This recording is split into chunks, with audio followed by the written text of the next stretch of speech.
My name is Pauline Akinyi Juma. I was born and raised in Kibera slums, Nairobi. I am 29 years old, a mother to 3 very amazing children, and the director and the founder of Rebirth of a Queen organization, currently taking the communication and resource mobilization role at the organization. Being born in Kibera really shaped me, really shaped who I am today. Sometimes I look back and I thank that environment. Sometimes I look back and I'm like, if maybe I was born in another environment, then my life will be different. But overall, Kibera taught me how to be resilient. I am a very resilient person today because of my background and because of the people that I interacted with in Kibera. And my journey for Rebirth of a Queen started when I was 16 years old, when I went through sexual violence in Kibera. This was something that happened from people very close to me. When I was 16 years old, I had a friend. And this girl was my best friend. And one of these days, you know, we were girls, we loved each other, we supported each other in all we could. And one of these days, something that we used to do, we could go help his brother wash his clothes. And one of these days, she just told me, before we go to school, let's go, you help my brother wash clothes. And I was like, fine. And when I went there, the brother had 3 other gentlemen. And that was the day I was defiled. It was something that was planned. You know, I keep telling my friends that sometimes I mourn for the girl that I was that day, because I did not even have the opportunity to feel any pain, because I was supposed to hide everything. It was supposed to be seen as a normal thing. And the fact that the brother to my friend told me, wewe ndo unajifanya unajua kusoma. So that voice really bothered me for a long time. Was I punished for loving education? Was I punished for just being a girl? It has taken me time to actually let that voice go. You know, growing up in Kibera, we had a campaign called Sita Kimya. You always knew what to do. I think until now, and that is something that really saddens me, that we have to raise our children with caution first, telling them that, you know, when this happens, do this and this and this and this, instead of us just creating a community that is going to keep these people safe. So for me, when it happened and it was supposed to be something that no one was ever going to find out, I just put on my clothes and went to a doctor. I went to the hospital, they did that procedure. You know, by that time I didn't know what they were doing. Right now is when I understand the procedures very well. But by that time I just went and told the doctor, and the doctor gave me medication, and I told the doctor what I really want to do is just to go back to school. Because, you know, after this ordeal, these people forced me to wash myself, because it was supposed to be something that never happened. It was supposed to be a pain that I was supposed to hold. This was pain that I was supposed to hold. This was not something that the world really should know about it. I didn't have any option. And I think that is the story for many survivors in this country. We do not have options. We do not have options to use public transport, knowing very well they're a trigger, knowing so well that even after you go through defilement or rape, you will still go and someone will spank you on the road. So I didn't have an option. As a 16-year-old girl who had been told that if you dare speak, we are going to kill your mother, all I wanted to do that very day, was to go back to school. Go back to school so that my mother will never find out anything that had happened to me. And I think by the time I was 16, instead of me speaking about my pain, I started writing about my pain. I started writing at the age of 16, but also I attempted suicide 6 times, because the pain, there are days that the pain was too much. because this is something you're not supposed to tell anyone. This is something that you have to live with. When you go for holidays, you have to see your perpetrators, and they don't do much. They used to just do this, and you go back to your closet. And for 7 years, I was silent. For 7 years, I never wanted to tell anyone about what I went through. So everyone had their own perception of who I am. So others were saying I am a rebellious. Others were saying huyu msichana hapendi kuongea. Everyone had their own opinion of who I really was. But you know, sometimes I look back and I'm like, people really never cared to ask me, you know, why did you just have this sudden of change? Why did you just change all of a sudden? And from 16 to 19, when I got into an early marriage and I went through domestic violence, all this while I was just trying to find myself. I got married at the age of 19, and my reason for getting married was just simple. Let me go see if I can ever give birth, or I was made barren at the age of 16. I'm now in a very peaceful space. That is what I say, because I accepted that, you know, I was also part of my pain, you know, getting into relationships for the wrong reasons, you know, jumping from one place to another. I was that kind of a person who was saying that ni kuoga na kurudi soko. Just, you don't take time to heal, you don't take time to just sit down with yourself. Because there was a moment I was in a therapy room and I looked at the therapist and I asked her, why do I keep attracting same men with different names? Because I am attracting the same pain, just different names and different locations, nothing different. From the age of 16, I lost my confidence along the way. You know, I was a very bubbly girl in Kibera who just wanted to be, I wanted to be a journalist from the time I was 16. And the reason I just wanted to be a journalist was to move my mother out of Kibera, you know. I was just a girl with my own dreams and dreams that were little in her own ways. I just wanted to move my mother out of Kibera. And all of a sudden, I was a 20-year-old girl who had one son, struggling to find herself, struggling even to just look at herself in the mirror. It took me a very long time to look at myself in the mirror and appreciate the person that I was seeing in that mirror. I've battled in my life for a very long time. I've battled with what people call depression. I've battled with PTSD, post-traumatic stress disorder. I've battled with my own self-esteem, even as I am at the moment. I have battled with all these emotions because of just one single incident, going through sexual trauma. And something that I keep telling people, that trauma affects people differently. There are days I wake up and I'm so confident in myself. I'm like, yeah, Pauline, let's go, you will do this. There are days I wake up and I will have to go back. And every day I have healed. In the last 13 years, I have healed in very different ways. There are days I could not even love anything that is green. There are days I could not even wear a green dress because I was defiled in a green dress.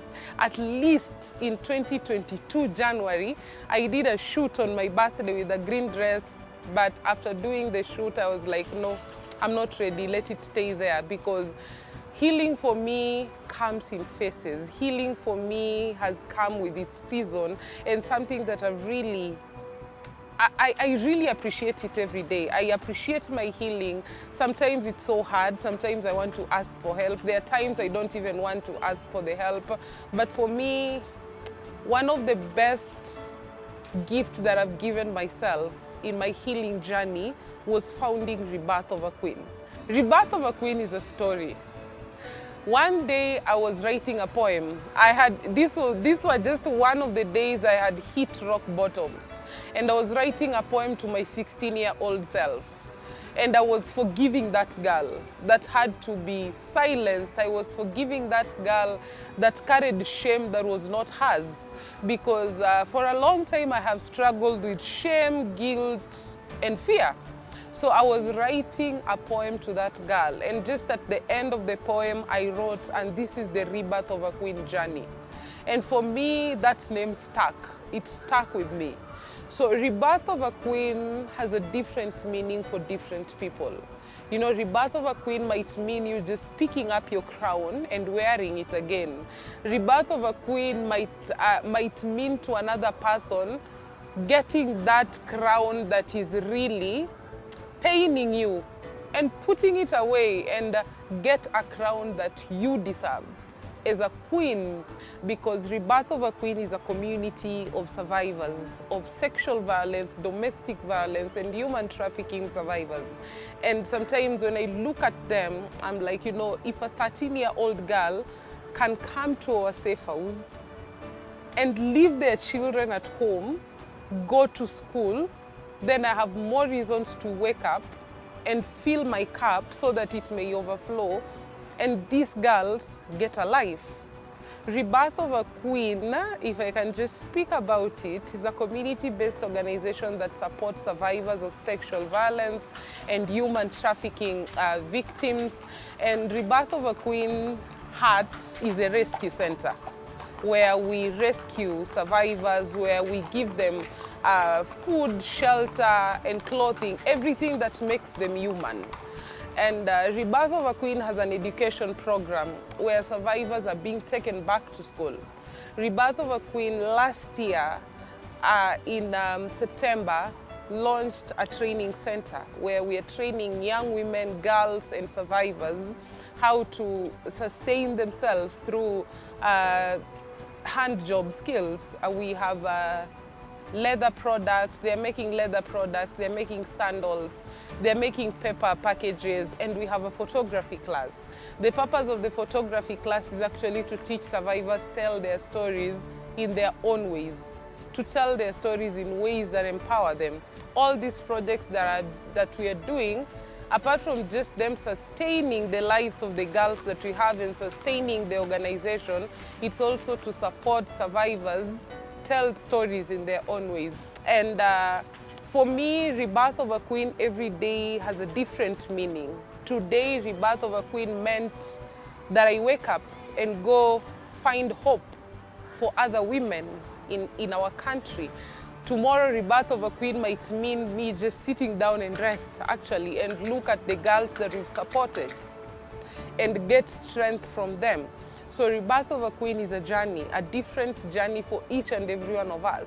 But for the last 5 years, Rebirth of a Queen has been a community that has held me.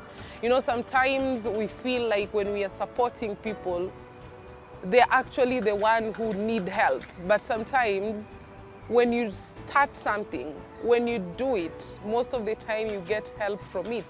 So for me, Rebirth of a Queen has been a community where I look at the girls every single day and they tell me, they call me Mom Pauline, when I grow up, I want to be a pilot. Mom Pauline, when I grow up, I want to be a doctor. I want to be a doctor because I want to treat girls who have gone through defilement. I want to be a lawyer so that we are going to have justice in this country. And these are just the little things that really, really, really give me hope to keep going.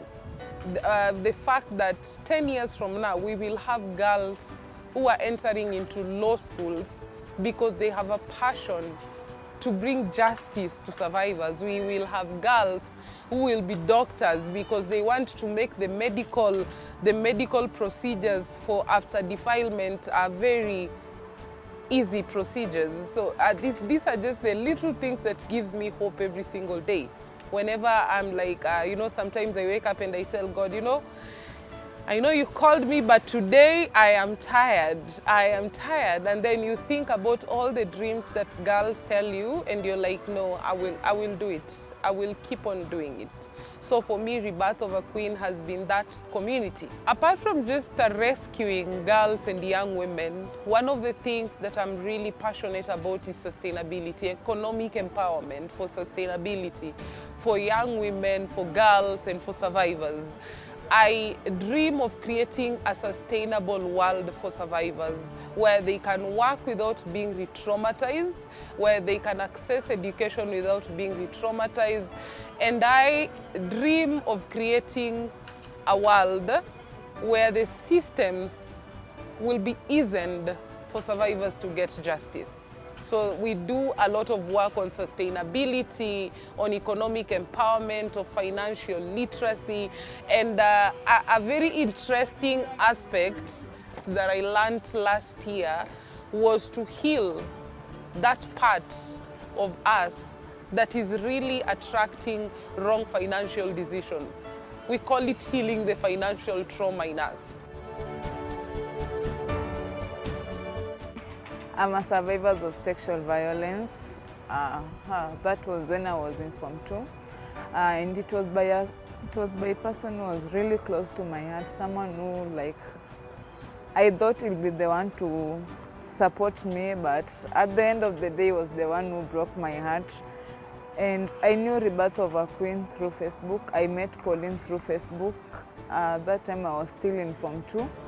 It was during holiday and I met her on Facebook. Then I talked to her, I told her my story. Then I remember one day I told her, can I just come to your place for just 1 week, because I needed a break from everything, because that time I was going through depression and everything. So I told her, can I come to your space for like a week, then I'll go back. And when I came back, it is now 4 years. She has been my mom for the 4-5 years. She has been my mom. In Rebirth of a Queen, I find a family. Rebirth of a Queen to me is a family that I will always count on. Rebirth of a Queen to me is a home. Yeah, like Rebirth of a Queen is something that is really close to my heart, because this is where I find peace. Just being around the other girls, being around the safe house, that is where I find my peace. Rebirth of a Queen has been my support system, because I started modeling when I was in Rebirth of a Queen. I can say I find my self-esteem through Rebirth of a Queen. Something that I always tell survivors in any part of this world is that we are a community. It's so unfortunate to just say that we are a larger community, because violence should not happen to anyone. But I keep reminding survivors that they should never feel alone. Never feel alone. To always do their best to turn that pain into something that can actually heal them, and to take one day at a time, for me. And something else, while I was just trying to heal and navigate through healing, I entered into modeling. Modeling is something that is inside me. Being on the runway means power for me. And for 8 years, I have been on the runway, apart from the COVID years. For 8 years, I have been on the runway, trying my best to get a crown. And even before I stepped on the runway, I was training girls to model. I was training girls to catwalk, because for me, whenever a girl wears her heels, whenever a girl makes the steps, there's something that happens in her. For me, it's always I am taking back my power. I am the queen and I still have my crown. So this year, on 21st of January, I was crowned as the Mrs. Universe. And also I will say we got, because the whole Rebirth of a Queen family was there. We got the best project. The project was about ending gender-based violence in the community. And the project was just Rebirth of a Queen. I just did the Rebirth of a Queen project, and I was telling the world, this is what we will do, this is what we do, this is what we will keep doing, this is what we have been doing. And the Mrs. Universe title, for me, spoke a lot of messages. This has been 8 years of me being on the runway. This has been more than 10 times trying to get a crown. This, for the Mrs. Universe platform, this was my 3rd time being on the platform, just trying to get the crown. And if I tell you I have figured out what I really want to do with the crown, I would be lying. But that crown, number one, it belongs to those girls that were there to tell me, Mom Pauline, you're going to do this. They told me, Ma'am Pauline, we have a contest and you're going. Don't worry, we will figure out everything. And they designed my clothes. They did makeup for me, and my work was just to go on the runway and do my work. But this was a community thing, and for me, number one, it reminded me that the work that we do sometimes, it never goes in vain. There are people that we support, and they give back to us in ways that really empowers us. And this was our win. You know, this was a win for Rebirth of a Queen. This was a win for survivors. This was a win for every vulnerable girl or young woman in this country. One thing that I have promised myself is that through this crown, I will, number one, make a Kenyan woman proud. I will make a Kenyan girl proud. And I will remind every survivor that we have the power within us. No one took it away from us. We just have it within us. We just need to make that step, become very resilient, and focus on what we want.